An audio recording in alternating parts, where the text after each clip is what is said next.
आतिशे दोज़ख न देख गज़ब से मुझको, बड़ा रहीम है वो जिसका गुनहगार हूँ मैं। तुम पाक हो या नापाक हो, खाक हो या राख हो, अपने पाक खाक राख या नापाक होने के हिजाब में ना आना।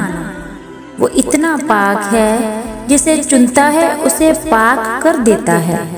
सो जहाँ हो जैसे हो, दुत्कारे गए हो अपनाए गए हो, उसे अपना आप सौंप दो।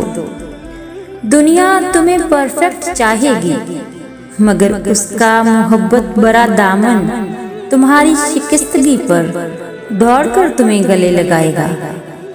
बस एक बार अपने लिए ही सही उस रब्बे मेहरबान की तरफ आओ तो सही। वो बख्शता है गुनाहे अजीम भी, लेकिन हमारी छोटी सी नेकी संभाल रखता है। हम उसे भूल जाते हैं रोशनी में, वो तारीकी में भी ख्याल रखता है।